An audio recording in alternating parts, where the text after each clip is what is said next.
Asia's security map is shifting. In a dramatic turn, China and Russia have joined hands to deliver a stern warning to Japan. Their message is clear. Tokyo's new security rhetoric, especially about Taiwan, will not go unanswered. The world is watching as old rivalries flare and new alliances harden. The stakes have never been higher. This week, headlines blazed across Asia. China, Russia condemn Japan's security moves, read one. Taiwan at center of new diplomatic storm, declared another.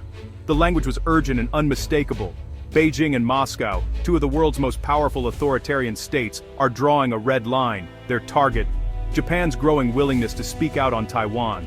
At the heart of this storm is a single question: will words turn into action? The answer could shape not just the fate of Taiwan, but the entire Indo-Pacific region. For now, the flashpoint is diplomatic, but the risk of escalation is real. As leaders in Beijing, Moscow, and Tokyo weigh their next moves, the world waits.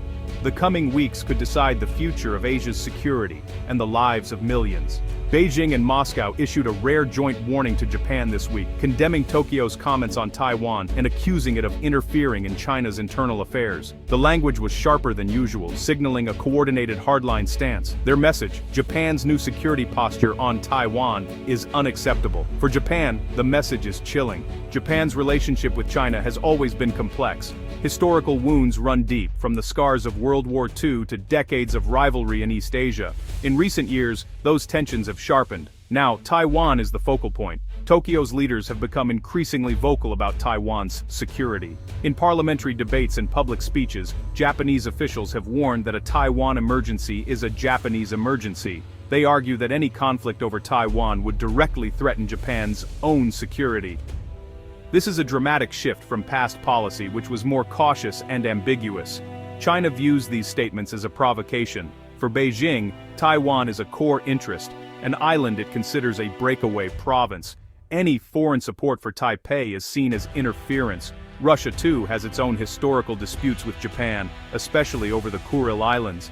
Now, Moscow and Beijing find common cause in pushing back against Tokyo.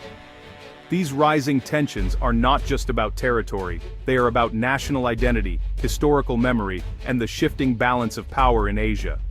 The Taiwan question is now at the center of a much larger contest.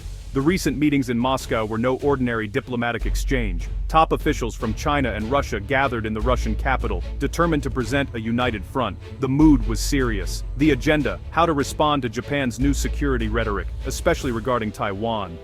After hours of closed-door talks, the two sides emerged with a joint statement. The language was unusually blunt.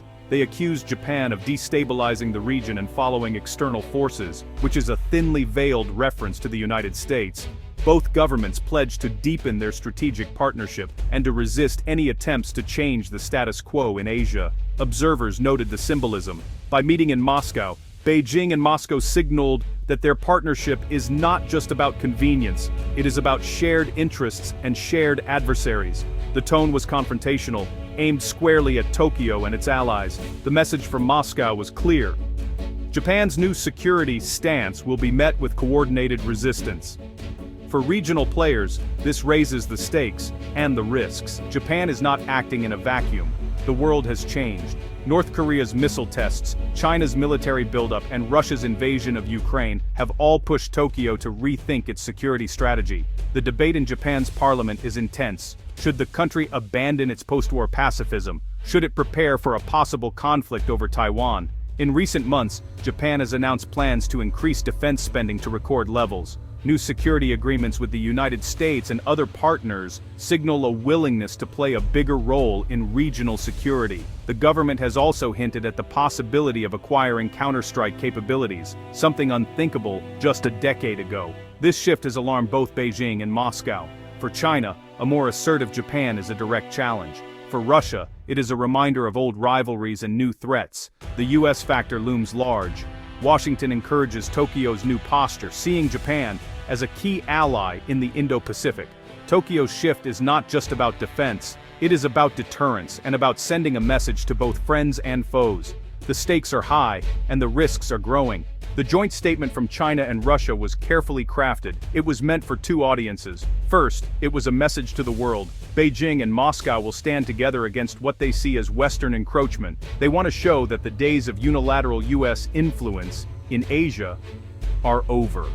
The new order, they argue, is multipolar, and they are leading it. But the statement was also for domestic audiences. In China, the government wants to project strength. The Taiwan issue is deeply emotional for many Chinese, and leaders in Beijing cannot afford to look weak. In Russia, the Kremlin faces its own pressures, especially after the war in Ukraine. A tough stance against Japan is a way to rally support at home. Analysts point out that this twofold messaging is risky. It raises expectations among nationalist audiences. It also signals to other countries that any move on Taiwan or support for Japan will be met with fierce resistance. The result is a hardening of positions on all sides. Diplomacy is not dead, but it is under severe strain. Taiwan is no stranger to tension.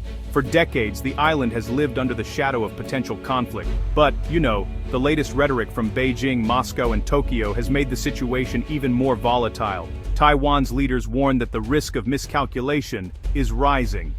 Every statement from Tokyo is scrutinized in Taipei. Every warning from Beijing is met with anxiety and preparation. The people of Taiwan watch as foreign powers debate their future. Some feel reassured by Japan's support. Others worry that outside involvement could make conflict more likely. Military analysts say the island is now the most dangerous flashpoint in Asia. Any incident, an accidental clash, a misunderstood signal, could spiral out of control. The stakes are not just military, they are economic, political, and deeply personal.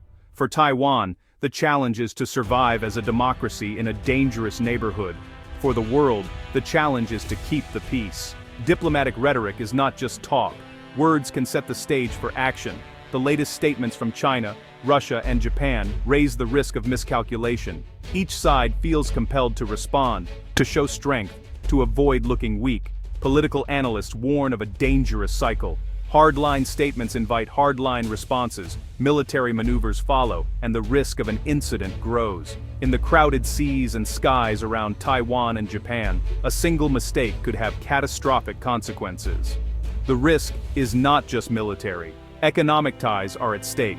Sanctions, trade disruptions, and cyber attacks are all possible. Ordinary people, on both sides of the strait and across the region, would pay the price. The reality is sobering. The world has seen how quickly crises can spiral. In Asia, the need for restraint and dialogue has never been greater. The diplomatic rupture is reshaping alliances across Asia. Countries like South Korea, Australia, and the Philippines are watching closely. Some are strengthening ties with Japan and the United States. Others are hedging, wary of being caught in the crossfire. For ordinary people, the impact is already being felt. In Taiwan, air raid drills are more frequent. Families stockpile supplies. Businesses worry about supply chains and investment. In Japan, public opinion is shifting. More people support a stronger military, but fears of war are real. The crisis is also changing how people see the world. Old certainties are gone. The future is uncertain, and the choices are stark. Diplomacy or deterrence, dialogue or confrontation. The road ahead is unclear, but one thing is certain. The decisions made in Beijing, Moscow, and Tokyo will shape the region for years to come.